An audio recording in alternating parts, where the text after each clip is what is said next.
Hello, welcome to I Read This Book with Chris. With me, Chris. Today we will be discussing Out of the Deeps by John Wyndham. We shall be discussing this while I am drinking a white lady. Pretty good. Out of the Deeps. A deadly invasion from beyond the solar system. I never heard of this guy, John Wyndham, before, but we'll discuss it. Just having a conversation with the lady who runs the local used bookstore, Medley. We were talking about some of our favorite authors. She knows I love the old science fiction. So she said one of her favorite sci-fi authors was this guy. Apparently, he did a lot of writing in between classics, Jules Verne, H.G. Wells, and some of the vintage stuff that a lot of people are more aware of, like Philip K. Dick and Sir Clarke and all that. This book was written, originally published, 1953. This is a 1977 version of it, but apparently he did a lot of work in the 30s, 40s, and 50s. Some of the early stuff. Plot. It's a pretty simple plot. It starts off, the book is broken into 3 phases. The first phase is a recognition of the fact that there are a lot of, not comets, not UFOs. I guess they are UFOs. We still don't know exactly what they are. Little pink lights, kind of like comets, that would go and were seen often in good numbers, 3, 6, 12, 15, something like that. And they would land, always seen landing in the ocean. And we follow a journalist and his wife as they are trying to figure out what's going on here. Phase 2 is a recognition of the fact that on isolated islands, I believe off the coast of South America to begin with, but then seen other places, people go missing. Whole villages go missing. And slowly over time, they see, this is the artist's illustration of it, these half-egg shaped things crawl onto land in groups, and once they get onto land and they are in an area surrounded by people or livestock, but generally people, they have a little ball that comes out and they shoot out tentacles and they grab people. They're super sticky and they pull them all back in. And then all these people that are pulled back in, they call them sea tanks, go and they do this a couple of times and then they retreat. So first when it happens, they find these isolated islands where everyone is dead. Then it happens in places that are slightly less isolated, and the whole village isn't taken, but a lot of people are taken. And then question, what's going on here? Is this real? Yada yada. And then it happens, one of the places, more civilized places where it happens first is in Spain. And the people there, pretty isolated. They don't know a whole lot about the, outer world, what's going on and all that. But when it happens, they believe, this is written in 53, right after the war, the Second World War. Oh, this is some sort of tank or submarine that's coming. And so they call the army. The army goes and starts firing at them. The police don't know what's going on, so then they go and they fight the army. Big chaos happens. They catch it. They figure out, oh crap, what's going on here? They're just going, these sea tanks, and stealing people. Our protagonist and his wife and a group of other journalists go to a place in the Caribbean because they think there's a good chance that'll happen, and they capture the first time on videotape, which they then give, this is not the BBC, but the EBC, the English Broadcasting Corporation.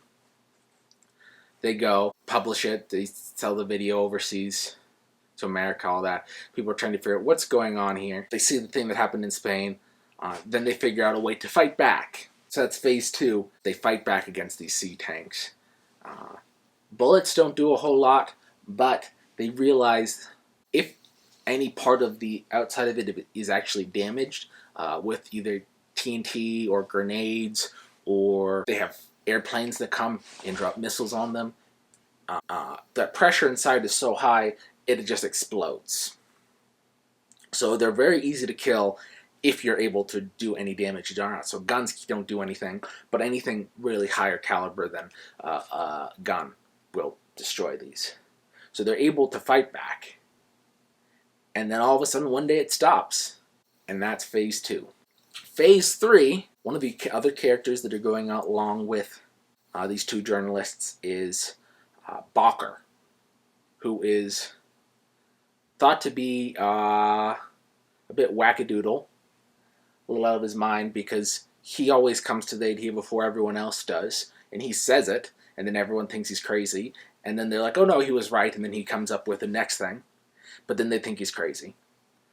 So he recognizes, this is the beginning of phase 3, hey guys, I think these creatures down in the water, these sea tanks, are connected. Well, he was saying this the whole time, that they were connected with these UFO pink shooting star phenomena. That there was some alien creature, maybe from Jupiter or something, where they are high pressure, so they get to want the high pressure of the deep oceans. They obviously can't take over the Earth with the sea tanks because that's not doing enough. I think they are trying to melt the ice caps, and that's what they do. At first, he's thought of as a kook, and then all of a sudden the oceans rise by like 120 feet, something around that, and a lot of chaos happens. For whatever reason, the modern view that we have with global warming is temperature of the Earth is going to rise, ocean's going to rise. It's going to be a hot world. For whatever reason, the phenomena that these alien creatures are using to take over, it's actually, even though the oceans are rising 120 feet, it's actually going to be colder. I don't know about the science of that. So then, because of the oceans rising, and then there being winters that are wet and lack of food because of all this stuff, a lot of people die in this crazy place. So London is covered. A lot of low-lying country is covered, and this is the story coming out of England. So England being an island, a lot of it's covered. They talk about how other places fare better, and the story ends with our two journalists. They are at the top floor of a skyscraper in London, where the ocean has covered most of the city, but they're on a hill somewhere. And they decide they are going to leave and go back to a cottage that they had out in the country. They go to that cottage, even though everyone's running away, because it was so low-lying, it became an island, basically, and cut off, and so no one wanted to live there, because if the water keeps rising. So they go there. This Dr. Balker comes in on a helicopter and says, hey, the Japanese have created these little robots that go down into the water and shoot ultrasonic and are able to kill all of these creatures down at the bottom of the ocean, all of these sea tanks, with these ultrasonic attacks. And they can go down unmanned, and they can just sweep through the whole thing. So there is hope after all. That's the plot of Out of the Deeps. The writing style is something I really did not like at first. So it's written kind of like the way a journalist writes, or should write. I don't read a whole lot of nonfiction, especially not a whole lot of more modern, general stuff. But there is a book that I read, 3 Days at Memorial, which was a thick book dealing with the aftermath of Hurricane Katrina on a hospital down in New Orleans. And I really enjoyed that book until the point where I didn't, because they just kept going and going and going and going, and they weren't caring about the story. They were trying to tell you this happened and this happened and this happened and this happened. Here are the facts in such a way. It does tell a story, but it's kind of dull. That's what I got when I read this at first. Some of this. I believe this is the end of Phase 1.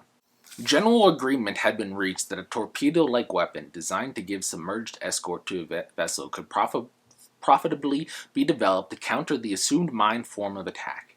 The motion was accordingly put that all should pool information likely to help the development of such a weapon.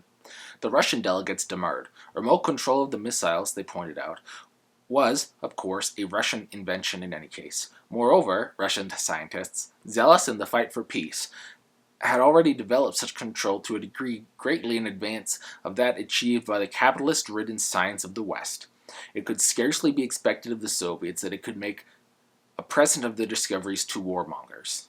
The Western spokesman replied that, while respecting the intensity of the fight for peace and the fervor with which it was being carried on in every department of Soviet science, except, of course, the biological, the West would remind the Soviets that this was a conference of peoples faced by a common danger and resolved to meet it by cooperation.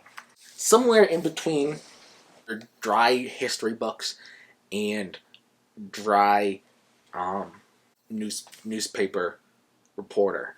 However, it was a bit dull, but this author was recommended to me, so I kept on.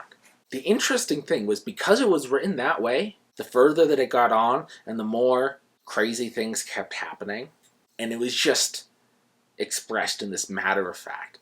This happened, then this happened. We got reports from here saying this happened over here. I got reports from here saying this happened over here. I went and I saw this and I did this, that, and the other. I actually felt it in a way that I normally don't. I mean, it's an alien invasion, right?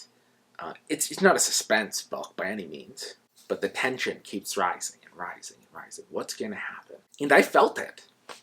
Not quite goosebumps, but almost. You know, when you really get into a story. And I find it very surprising that I got that out of this.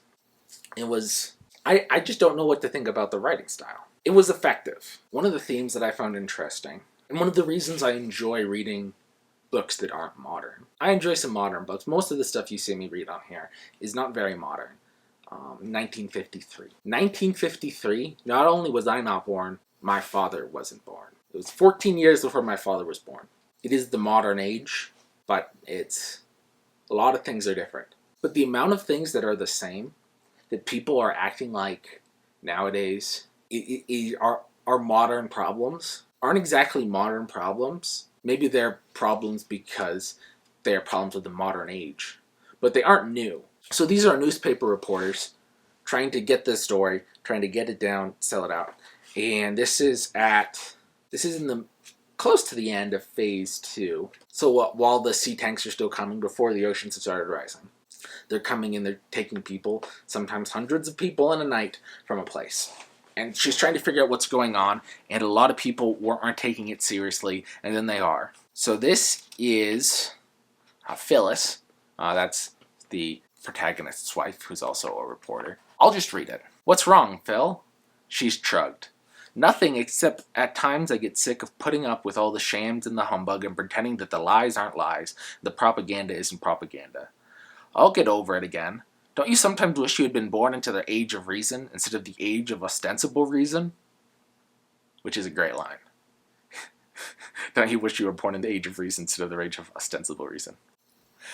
"I think they are going to let thousands of people be killed by these horrible things rather than risk giving them powerful enough weapons to defend themselves. And they'll have rows of arguments why it is best so.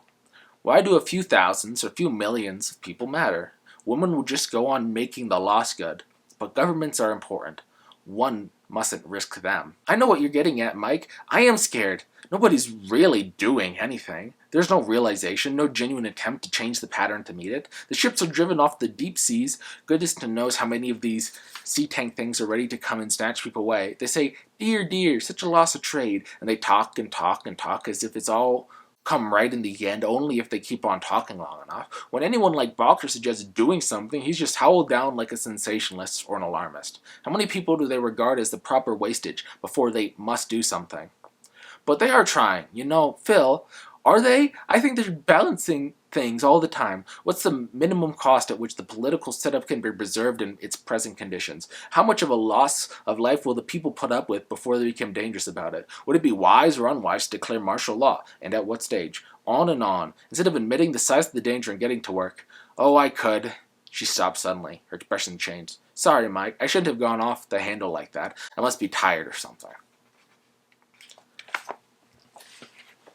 So here she is going off about government, whether or not she can trust government. She's in the media, right? She's a journalist, but the stories that are getting told by other places are getting shut down. The stories that they're bringing are getting shut down, or questioned, or being rolled back a little bit.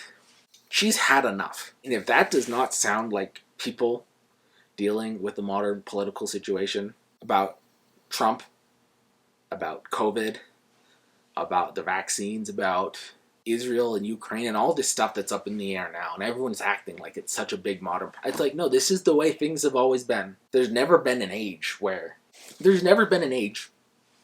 everything works out. People should always have distrust of government, and always will, because power corrupts. People who have power, whether it be in government or in the media or wherever, want to keep it. Sometimes they say things that they don't need to do. Sometimes they're incompetent because they got there to do one thing and then another thing comes up, but they weren't elected to office to deal with this other thing. They were with this first thing. And they weren't even elected for this first thing. They were elected because they were able to convince enough people that they're able to deal with this first problem. And yet somehow the world's in the best place it's ever been. And you'd hear there are people back then, and when this story was written, and he was capturing a bit of that age, that was still one of the best points of history, because wars had always gone on, and war had ended. They were in peace, and they were more prosperous than most of it other times throughout history. Yeah, a lot of people died in the war. A lot of people died in the war basically up from all of history until that point. But they were richer and able to survive. And from that point on, the 1950s till now, less people have died in war, even though there's more people. And yet people are worrying about all this crap. A lot of this stuff is important, and fights need to be fought. I just find it reassuring that these problems are not going away. I find it reassuring not that problems aren't going away. I find it reassuring that the problems that we think are new aren't new. These are the same problems that have always been this way. And there are solutions in the past. We just need to look at the past and learn from the past in order to deal with it. And also realize the problem is not as big as we think it is, because it didn't end everything back then. Anyway, that's all I've got for Out of the Deeps by John Wyndham. Very interesting transitional sci-fi. I haven't seen this, but it says, there you go, Del Rey science fiction classic. Pretty cool to see how they break that up. Anyway, have fun.